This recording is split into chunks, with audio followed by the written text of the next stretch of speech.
Hi, Achim from InnerSpace Explorers. Today we want to talk about buoyancy control and if you use your wing or your Drsuit or both. It's a topic that comes up frequently and I thought it's a good idea to finally cover that in a video. Before I start with the topic, I want to point you towards Ocean Below. Beautiful hoodie that I have here is from them. I don't feature material on the channel normally, so there's no sponsored videos or anything, there's no financial connection, I don't get anything for that. But the two guys that founded this are ISE instructors and I love the concept behind, I love the material, and I thought I'll introduce you to this brand. So there's a link in the description of this video, check them out, maybe there's something cool for you. Autumn's coming, unfortunately, and there will be cold days again, and you maybe want to get one of those for you. Alright, back to the topic.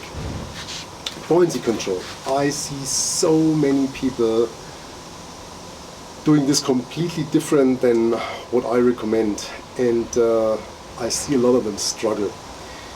So, generally the buoyancy compensator is either your jacket or your wing, whatever type of dive gear you dive. It has nothing to do with DIR, or if you dive wing style, or if you dive a classical pool jacket or whatever. It's always the same. This is your buoyancy compensation. This is what you use to inflate and deflate to control your buoyancy in the water. So there's this old rule from another agency that says if you dive dry, you use your buoyancy compensator on the surface and your Drsuit underwater. And that, in my opinion, is not only wrong, but it holds a certain amount of danger. Why?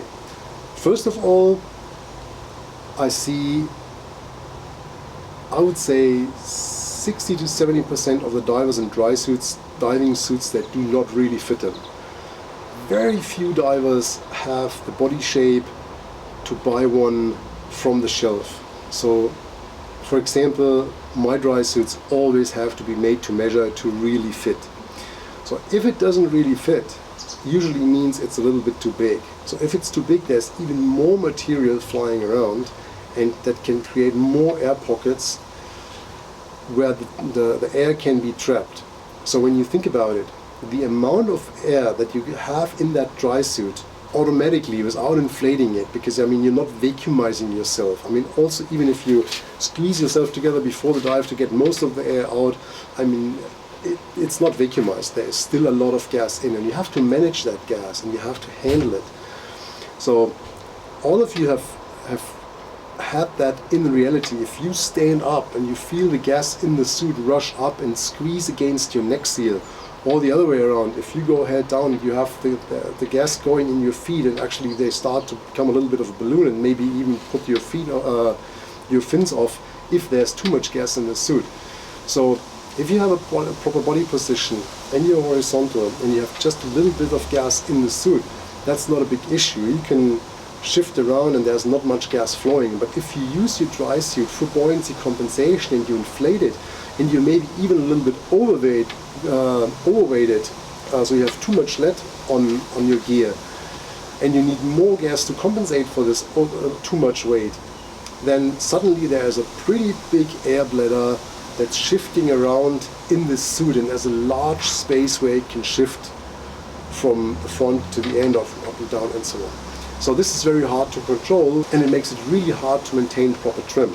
So also getting the gas out of the suit is more complex, because here's your deflation valve, and on a lot of suits it's not in the ideal position, because when you're in the water like this it should be on top. On a lot of suits it's here, so it's even more a struggle to really get it out. So obviously you want a small amount of gas in the suit. So the rule is simple: you put as much gas in the suit as you need to be comfortable, which means you're not cold and you don't get a squeeze. To give you an idea of how much that is, I can easily do 2 dives down to 40-45 meters with a 6 cubic feet argon bottle. And then it's obviously done. So that can be a good guideline for you when you start playing around.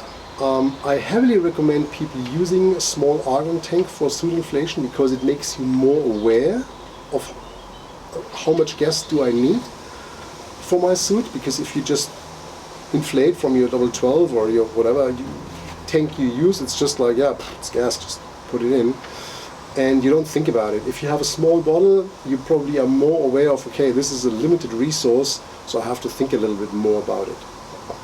Your buoyancy you control with your wing or your BCD or whatever you use. It's way easier, and due to its shape and its location, that gas is not shifting around. In a wing even less than in a BCD, where you have the air bladder more or less around your body. On a wing you have it between your body and the tank, so if you have a proper body position, it's even easier, and it actually supports proper trim and buoyancy in the water, just by the way it's constructed.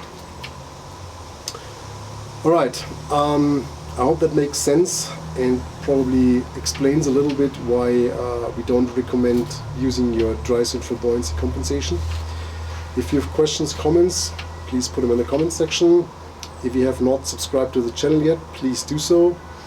And if you subscribe, hit that little notification bell so you get a notification when we upload new content. Other than that, stay safe, and I'll see you in the next video. And if you haven't, please check out our Let's Find This Wreck video.